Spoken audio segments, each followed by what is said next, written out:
आदिम जनजाति लोगों को नहीं मिलता है सरकार की योजनाओं का लाभ। एक और सरकार विलुप्त हो रही आदिम जनजाति समुदाय को संरक्षण देने और सरकार की कल्याणकारी योजना घर तक पहुंचाने की दावा करते नहीं थकती है। वहीं दूसरी ओर आदिम जनजाति समुदाय के लोगों को सरकार की कल्याणकारी योजनाओं से आज भी वंचित है। जहां ना ही पीने का पानी है, प्रशासन के द्वारा पानी का टंकी बना भी है, लेकिन इसका लाभ लोगों को नहीं मिलता है। पीने का पानी के जुगाड़ में 1 किलोमीटर दूर से पानी लाना पड़ता है। पीने का पानी, शौचालय की बात करें तो पूरे जिले को शौच से मुक्त घोषित किया है। वहीं दूसरी ओर गांव के लोग आज भी खुले में शौच जाने के लिए मजबूर हैं। उजाले की माने तो शहर और गांव को अंधेरा से मुक्त दिलाने के लिए बिजली का व्यवस्था युद्ध पर गली, गांव और शहर में सरकार ने किया है, लेकिन गांव के लोगों को आज तक बिजली की सुविधा नहीं मिली है। बिजली देने की बात कही है, लेकिन कागज पर ही पूर्ण हो गया है। लेकिन शहर से सटे तेतरडीपा गांव में आज तक बिजली नहीं पहुंची है। आवास योजना के तहत किसी को पक्का मकान भी नहीं मिला है। पूर्व में बिरसा आवास मिला भी है। तो आधी अधूरे शिक्षा की बात किया जाए तो गांव में स्कूल भवन का निर्माण भी हुआ है, लेकिन वर्षों बीत चुका है, आज तक स्कूल नहीं बना है। जहां एक और सरकार शिक्षा को बढ़ावा देने की कवायद कर रही है, वहीं दूसरी ओर गांव के बच्चे को स्कूल नहीं रहने के कारण शिक्षा का स्तर घट गया है, जिससे आज भी गांव के लोग और बच्चे कवायद की जिंदगी जीने को मजबूर हैं। वहीं पेट की भूख और आग बुझाने के ललक में आदिम जनजाति समुदाय के लोग 20 किलोमीटर दूरी तय कर राशन लाते हैं। इधर केंद्र और राज्य की सरकार विलुप्त हो रही जाति की संरक्षण की बात कर सभी सुविधाएं पहुंचानी है। वहीं दूसरी ओर सरकार ने विशेष सुविधा के तहत डाकिया योजना भी चलाया है, जिसमें आदिम जनजाति के लोगों को घर तक पहुंचाकर राशन को देना है। लेकिन विडंबना यह है कि प्रशासन और डीलर की मनमानी के कारण डाकिया योजना की धज्जियां उड़ाई जा रही है, जिससे लोगों को डाकिया योजना का लाभ भी नहीं मिलता है। वहीं सरकार के द्वारा जारी आदेश को ताक पर रख राशन डीलर देता है। ताज़ा मामला शहर से सटे लगभग 10 किलोमीटर की दूरी पर स्थित है घटगांव पंचायत के तेतरडीपा गांव की है, जहां विलुप्त हो रही आदिम जनजाति समुदाय के लोग निवास करते हैं। आदिम जनजाति के लोग लगभग 15 से 25 परिवार रहते हैं, जिसमें परिवार की कुल संख्या लगभग 100 से 150 की है। जहां पर सरकार की कल्याणकारी योजना से विलुप्त हो रही आदिम जनजाति के बीच सरकार की कल्याणकारी योजना से आज भी आदिम जनजाति समुदाय के लोग वंचित हैं। हालांकि आदिम जनजाति समुदाय के लोग रोष प्रकट किया है। प्रशासन की अनदेखी और उदासीनता को लेकर बताया कि वर्षों बीत गया है, आज़ाद हुए देश को कई दशक बीत गया है, लेकिन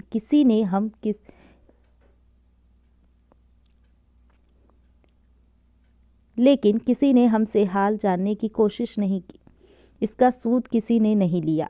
लोगों ने यह भी कहा कि प्रशासन के लोग आते भी हैं, लेकिन खाना पूर्ति किया जाता है, लाभ देने की बात तो दूर है, उससे पहले हमसे ही योजना के नाम पर रुपए ऐंठा जाता है।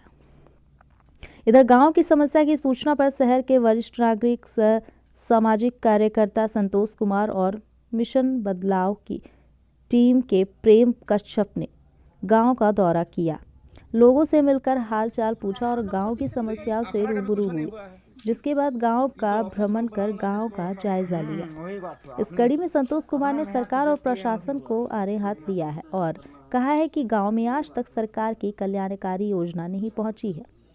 यह प्रशासन की लापरवाही है। गांव में समस्या का अंबार लगा है, लेकिन प्रशासनिक उदासीनता के कारण आदिम जनजाति के लोग विकास की धारा से कोसों दूर है।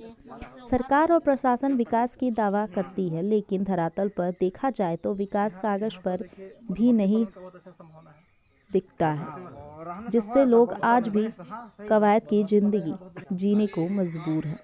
वहीं प्रेम कश्यप ने सरकार और प्रशासन से गुहार लगाई है और कहा है कि विलुप्त हो रही आदिम जनजाति के लोग हैं और विकास से कोसों दूर है।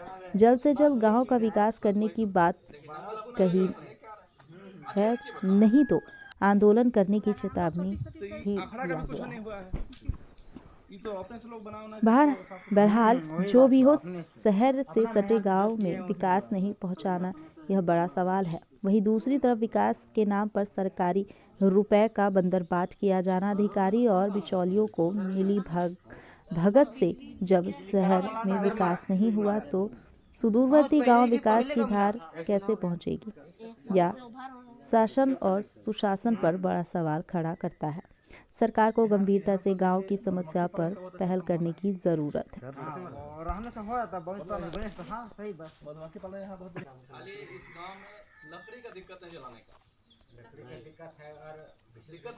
डिपा के लिए बार बार मिशन बदलाव से आवाज़ उठाई जाती है और यहाँ पर विशेष रूप से देखा जाए तो वोट समय में नेता प्रशासन सभी लोग यहाँ के चले गए हैं, लेकिन अभी तक यहाँ पर कोई विकास और कोई सुरक्षित चीज़ नहीं बन पाया है।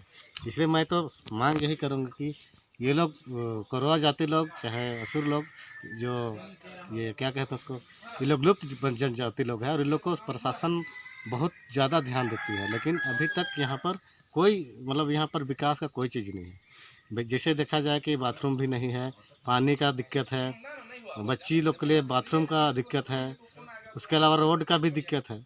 तो इसको देखते हुए मैं प्रशासन से यही कहना चाहूँगा, या जो भी हैं यहाँ के राजनीतिक पार्टी के लोग हैं, लोग से मैं यही कहना चाहूँगा कि यहाँ का कोरवा जाति लोग का विकास हो। केंद्र सरकार द्वारा डाकिया चल रहा था, ये चलाने के लिए आदेश दिया गया है। उसमें देखा जाए कि अभी तक यहाँ पर कोई मतलब जो भी डीलर है नहीं पहुँचाते हैं, और कहने मतलब है कि लोग बहुत दूर यहाँ से 30 किलोमीटर दूर जाके अपना राशन को यहाँ पर लाते हैं और अपना जीवन यापन जिसे मतलब ला के उतना दूर से कर रहे हैं। तो मेरा ही कहना रहेगा कि डाकिया जो योजना चल रहा है उसको यहाँ लागू किया जाए। यही कहना चाहेंगे कि ओडीएफ घोषित कर दिया है और यहाँ पर शौचालय नहीं है, जिसके कारण कुछ बच्ची लोग हमको अभी तुरंत बता रही थी कि हम लोग बाथरूम तो चलो शौचालय दिन में चले जाते हैं, लेकिन कभी कभी पेट खराब होने पर रात में भी जाना पड़ता है, जिसका डर रहता है कि कहीं हाथी या जंगली जानवर या अभी बहुत घटना घटित होती है, जिसे लड़का लोग घटित कर देता है, उस तरह घटना होता है। इसके लिए मैं कहना चाहूँगा कि गांव का बाथरूम बने। पानी लेने हैं। हाँ, और पानी नहीं मिलता है, इसलिए नीचे आना पड़ता है पानी लेने के लिए। और नीचे कुआं गाड़ी था हुआ, वहाँ का पानी खराब है तो यहाँ कुआं लेने आते हैं पानी। ऊपर पानी नहीं आता है तुम लोग को? नहीं आता है। तो वहाँ पर टंकी बना हुआ है? नहीं आता है टंकी बना, तो यहाँ नीचे लेने आते हैं। काफ़ी दिक्कत हो रहा होगा? जी सर। क्या नाम है? मंजू कुमारी। राशन भी नहीं पहुंचता है, हम लोग को राशन लाने के लिए जाने पड़ता है 30 किलोमीटर लगभग। और यहाँ कच्चे आवास है, मिट्टी का पक्का का नहीं है, और नीचे कुआं से पानी लाना पड़ता है बहुत चढ़ाई से। समस्या है जी, यहाँ बहुत काफ़ी समस्या है। अधिकारी लोग आए थे यहाँ पे? जी आए थे, लेकिन कुछ नहीं किए? पर कुछ नहीं किए, बस लिख के लेते हैं। और बिजली का क्या स्थिति है? बिजली है यहाँ? बिजली यहाँ नहीं है, कुछ भी नहीं, लाइट भी नहीं है, न रोड सब कुछ भी नहीं। कुछ भी नहीं है? जी नहीं। पढ़ाई लिखाई कैसे हो रहा है?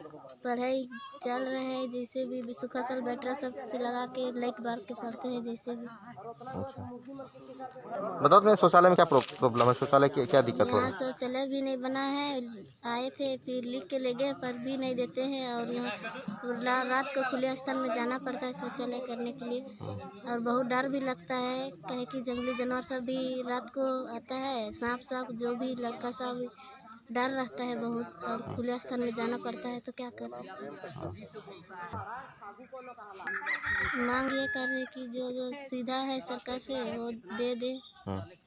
ये तेतर टीपा गांव जो है, इस गांव में बुनियादी सुविधाएं नहीं है, पानी की सुविधा नहीं है, बिजली की सुविधा नहीं है, स्कूल नहीं है, आंगनवाड़ी केंद्र नहीं है।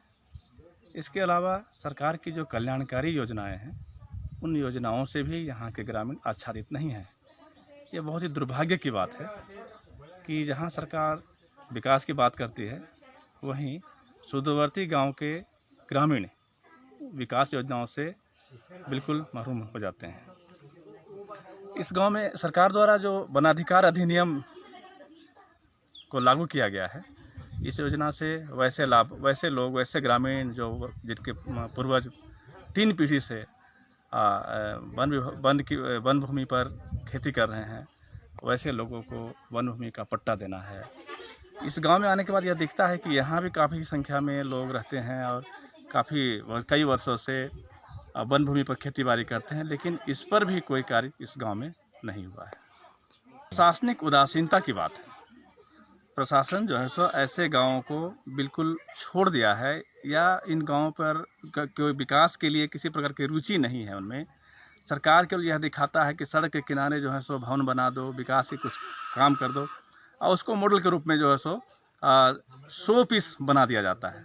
जबकि जो सुदूरवर्ती ग्रामीण क्षेत्र हैं जहाँ वाकई विकास होना चाहिए, वो सब गाँव इन सब से अछूते रह जाते हैं, पूर्ण हो जाती है। यहाँ तो कागज पर भी योजनाएं नहीं हैं, यहाँ तो कहीं योजना नहीं दिख रही है। सिर्फ यहाँ लोग हैं, टूटी फूटी झोपड़ियाँ हैं, है ना, पगडंडियाँ हैं, पानी की न सुविधा है, न बिजली की सुविधा है, न किसी और प्रकार की सुविधा है। शौचालय खुले में शौच से मुक्त करने की बात कही जाती है, वो भी यहाँ पर स्पष्ट दिख रहा है।